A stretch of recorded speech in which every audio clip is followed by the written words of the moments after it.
podcast presented by Opsite Energy. Today we're filming live from ENTELEC 2026, and we're excited to welcome Bill Behn, Chief Dot Connector at Neeve. Guys, welcome to Galveston. Hey, Jeff, it is good to be here. I'm your co-host, Mike Flotis, with the Energy Tech Podcast right here in Galveston, Texas, as part of ENTELEC 2026, ENTELEC 2026. I think there's two ways to pronounce it, maybe. I don't know.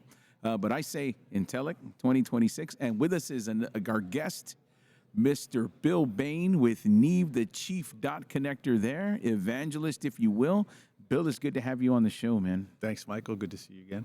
Yeah, it's good to have you. You know, we're eventually going to make our way to Neeve, but I want to just talk a bit about your experience so far, your takeaways right here at ENTELEC, what this has been like. This is your first time here, right?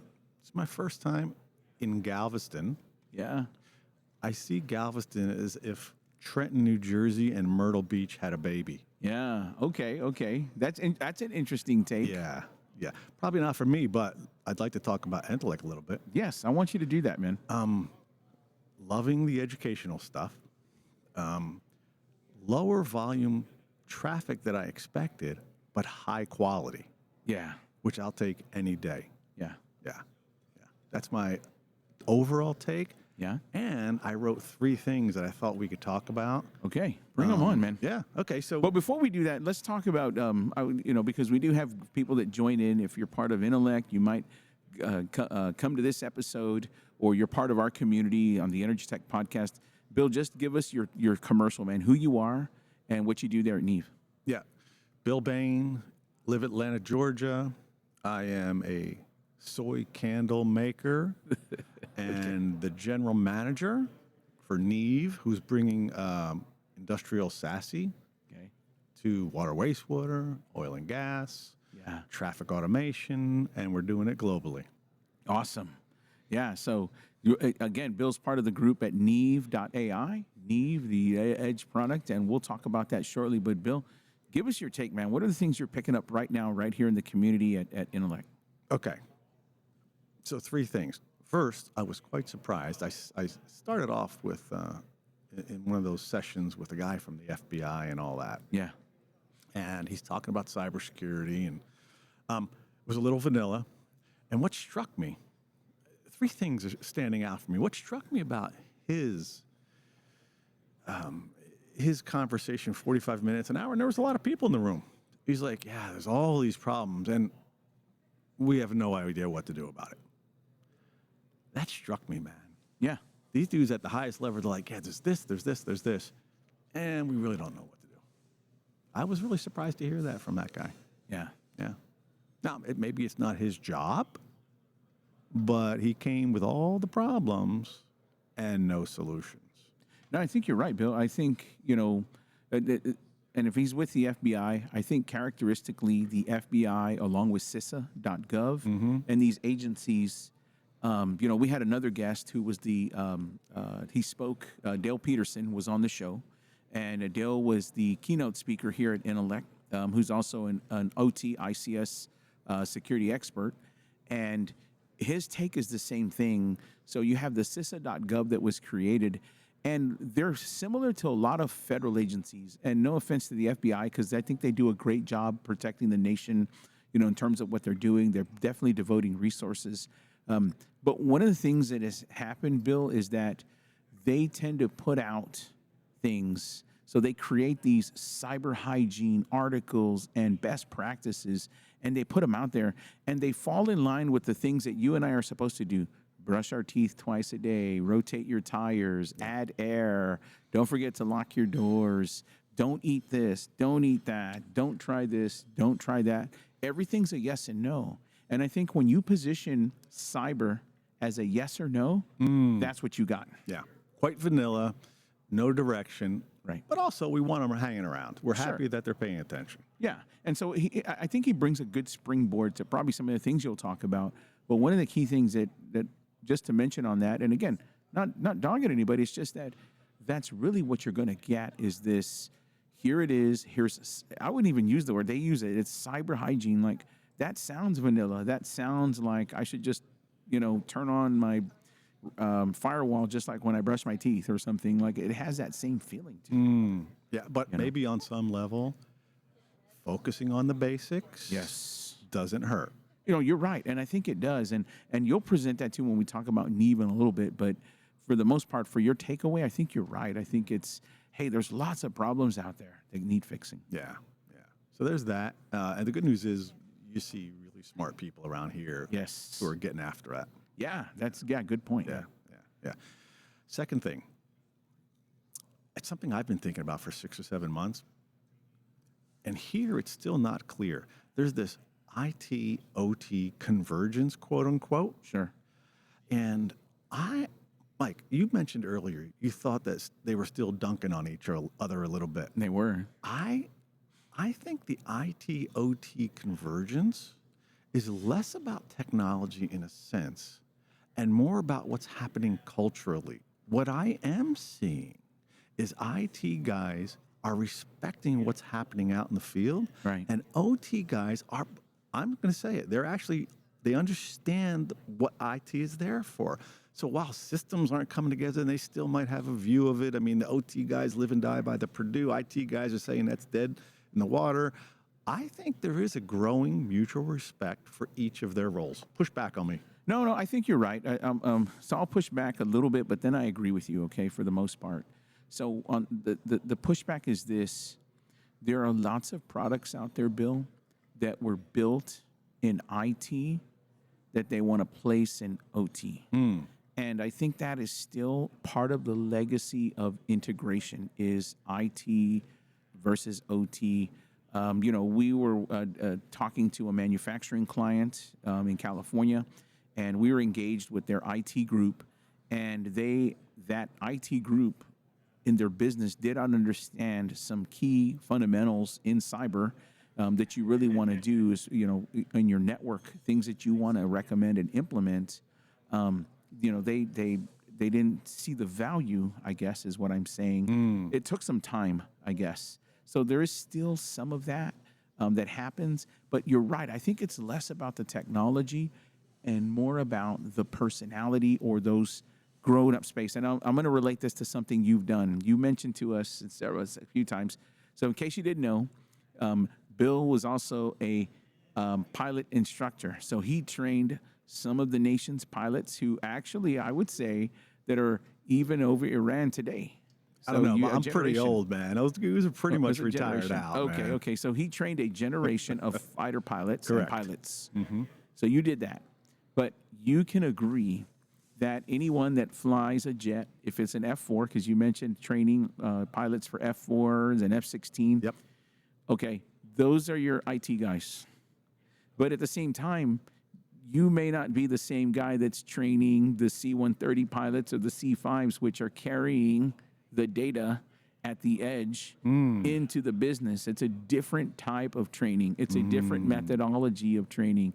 It's a different vehicle of training. So you would agree the mode is a little bit different. Some of the concepts are the same typically, but you would agree that there are two lines of training, but they're both pilots. Bernoulli's principle stands on both. Sure, it does. There you go. Yeah, but at the end of the day, there's a different mantra if I'm a Galaxy pilot or a 130 versus being that F-16 pilot or the F-35, right? One of the things I like about you, Flores, you come up with some random stuff, but that will work. Eventually, that analogy will break down, but I like it, man. Yes. So you get it, though. The mantra's different. So if I'm in OT, my purpose is the quality of the data, that service. I've got to be able to push that data, and I'm more about availability, less about the security. Not because I don't care, but because that's the register right there. Okay, I like that, man. Okay? So let's stay on this. You're a C5, you're the OT. I'm you a need C5. your data everywhere. That's right, everywhere. You're the F-16 pilot in the IT. You're fighting security at a micro level. Correct. Okay, I see you, man. That's exactly right. And I think that is the way you need to approach this. We're both pilots. We're on the same team, but our function is completely different in the way. If I'm a C5, I carry data at bulk at the edge. Yeah. I do it at the plant level. It's in bulk. I load up that C5. I load it up, I fly it. My job is to get it out of the edge and get it to the business. Your job is you're going to protect that data across the highway, in the skies, I at like so many levels. Did that That's just what come you up? can do. We've been thinking about that for a Well, while. I was thinking about it yesterday because you mentioned again, we were talking about your training. You train pilots, and that's how it makes sense to me. Yeah, it works. I get it. And so, what's interesting though about what you said about IT products. Now, let's go to my third thing. My third thing about ENTELEC and what I'm seeing, and it's almost a 180 reverse of what you're saying, but I really do get IT trying to force IT products down the OT. It doesn't work. All right, we know that. All right. Yeah. Interacting with PLCs and all that is a different ball game. What I'm seeing, but I want to give ENTELEC a little credit. I'm seeing less of it, but I'm still seeing plenty of OT product slop. Yeah, you're right. Yeah. All right. So we're still seeing it, but I am seeing less of it. And what I'm seeing is people transcending the latest, I got a list of them: unmanaged switch, protocol connectors, VPNs, single purpose laptops, forgotten historians, just random place, middleman servers, jump servers, agents, you name it, jump boxes. I'm seeing less of that now. Yeah.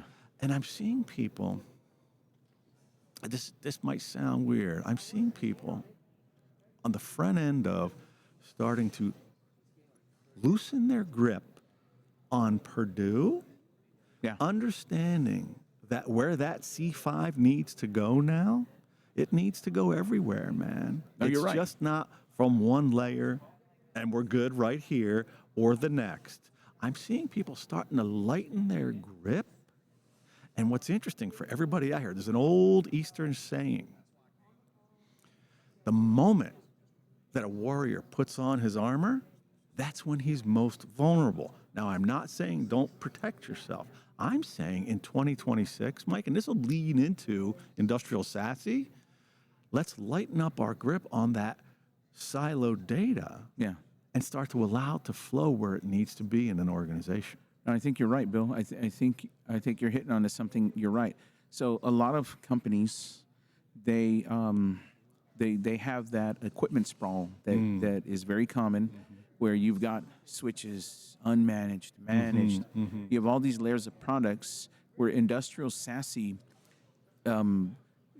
parts ways with that and the Purdue model and says, hey, did you know that you can carry over your data, especially right now with, we just had Arlen Nipper on the show, and prolific is MQTT and the Unified Namespace.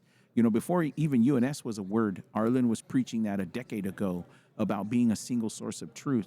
So you don't need all of the devicing and you don't need all that sprawl in order to carry that data from the edge into the business. And I think that's part of what makes products like Neeve and the Industrial SASE great, is that we don't need that sprawl. We can now carry that over in a single protected piece for us. And the data is still clean, still good. The C5 still moves, and we can move it in volume. It's really interesting, Mike. So let me respond. You do need the sprawl if you're going to be stuck in 1995. Yeah, I know. You're right. Yeah. You need it. You're like, this is what makes sense. I've been taught this whenever. But I am seeing that lightening up. I'm even seeing the guys that have been around 25, 30 years start to understand. We were sitting, I spoke yesterday, we were talking about SASE, and this dude has been around a while. Yeah. He spoke up and said, wait, when it's a software-defined infrastructure, all the constituents get happy. Operations, IT, compliance. Right. Oh, and so the light bulb started going off. Yeah. So you think you're right. It doesn't have to be a metal environment. You don't have to have on-prem to be safe. I think it's what we're getting at here, right? Like, you don't have to.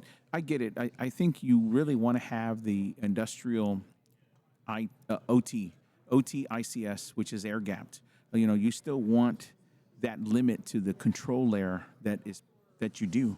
However, when you want to take that data out of that air gap environment and move it to the business when you're limiting the sprawl, that is Industrial SASE at its core, right? So it's working with the UNS to do that. So it's, we'll say, Neeve at the edge, UNS at the truth. So I think Let's put a pin in that for a sec. Yeah. Let me tell the story of 10, 15 years ago, Okay. where SASE came from. You got a minute for that? Yeah, yeah. All right. So the Purdue model, sitting here in 2026, actually enterprise IT had their Purdue model moment 15 years ago. So same thing. What happened was the perimeter started breaking down. Everybody's working from remote work. You've gone to the days of hub and spoke where you had offices with server racks backhauling up to a main office. All right, that's the traditional hub and spoke for enterprise IT. By the way, in the OT, you can see it. All right, the perimeter starts to break down. People are working from everywhere. Oh, and the next thing that happens is all these applications come into the IT world. Zoom calls, digital phones, Office 365, you're getting up from there. So it's the same thing 15 years ago that's happening right now. The model broke. Yes. So what IT did was they created a thing called SASE, Secure Access Service Edge. What we're doing 15 years later, after 85% of industrial IT has adopted it, Right. enterprise IT rather, 85% adoption at the Fortune 500, we're bringing it now to the OT. So now we could dig into what that means operationally and cybersecurity-wise, Yeah. but that's kind of an interesting story. We never think of IT and OT being the same, but it really broke down in the same way that it's breaking down today. Yeah. So at the end of the day, that is true convergence, right? In IT/OT is what you're talking about. It is taking that enterprise approach without going back to the 90s or 2000 even, right? So you're saying, hey, Mike, we're actually breaking this down. So that's a total breakdown of that and converging the two. Yeah, so breaking it down in the sense, but the way I like to talk about it is we're creating Purdue-like conduits that make sense in the OT. Right. So in other words, when this sensor clicks off and you need to hear about it in SAP, well, create that Purdue-like conduit. Instead of a flat level, create the conduit where it needs to go. So everybody has access to the data the way they want it. No, I think you're right. The Purdue model, ISO 95, was built with the idea that equipment was polling back in the day. So I think because we're getting away from that, we've got edge devices, we've got MQTT, we've got those smarter protocols. They're leaner. We don't have to poll devices and wait for them, and we don't have to make connections in the layers anymore with Purdue. Now, exactly what you're talking about is that clear semantic connection that runs from the edge into the business. Yeah, it's really interesting, Mike. So I'm going to pose a question to you. You taught me a lot about UNS a long time ago, and recently you've given me a primer on it. So what you know about SASE, the secure data fabric that handles your cyber, handles your operation, handles data agility, how does that line up to you with the UNS?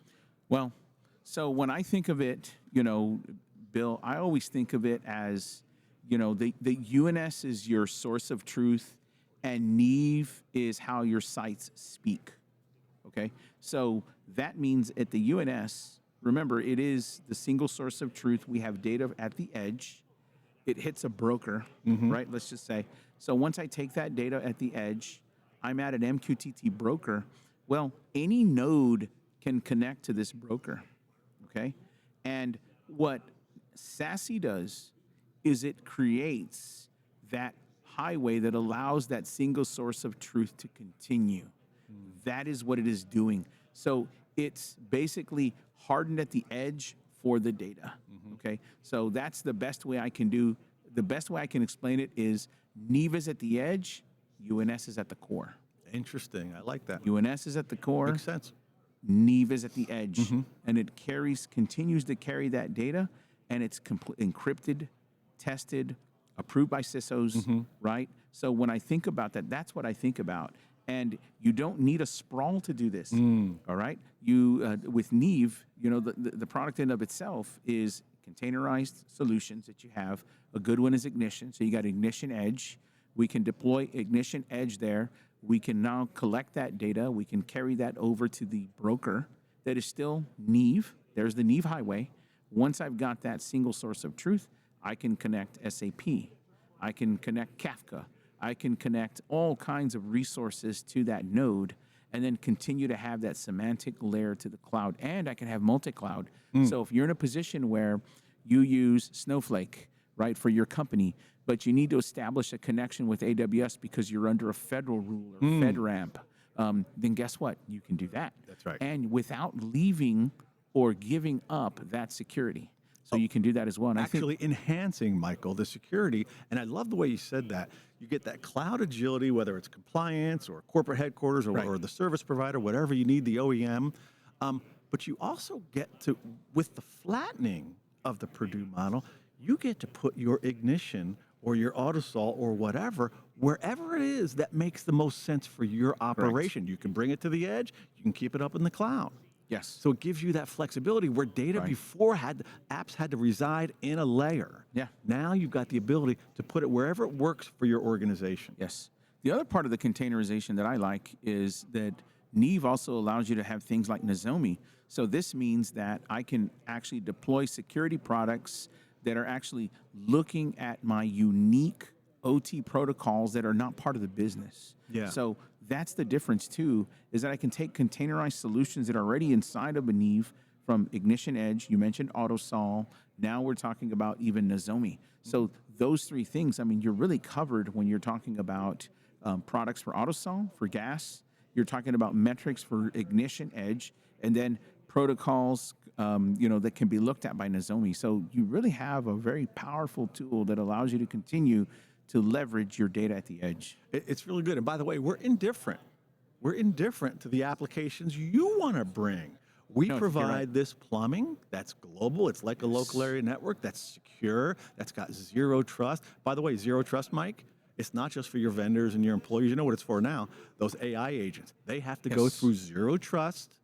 There's no trust with an AI agent. Yeah. That AI agent gets monitored at all times. So you got to provide your remote access for zero trust agents too. So I really like the way you're putting it. What else did I want to say there about that? The ability to have the software anywhere, the zero trust access, and our indifference. You can bring your own containers. No, I think you're right. Arlen, I'm thinking of Arlen Nipper because I was about to call me Arlen. I was about to mention Arlen.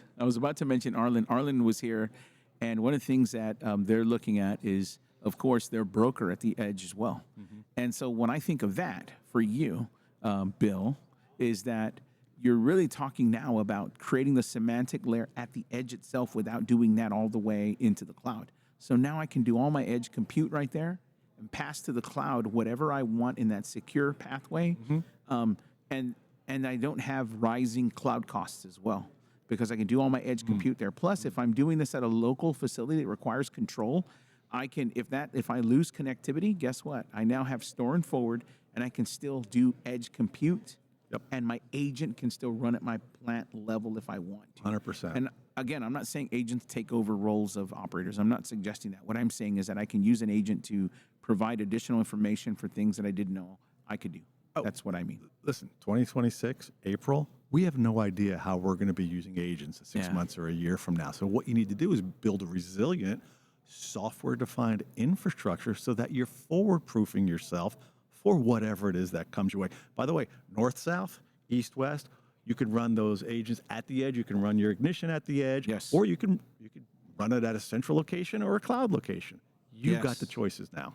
Yeah, Bill. So I want you to put your experience here. This is your first time, not just in, it looks like here in Galveston and 2026. Give me that one sentence, man, your whole experience right now. What I would say, that's a good question, Mike, because now I've got to think about it. Ask me again. In one sentence, I want your experience defined here in Galveston and ENTELEC 2026. Here's what I'm seeing. I'm seeing the ripping apart, and it's going to be a struggle. I'm seeing the ripping apart of 30 years of way of doing something. I'm seeing people being asked to do things that they just have no idea how to do, brother. Yes. And there's going to be struggle. There's going to be a chasm there. There's going to be some players left on the battlefield.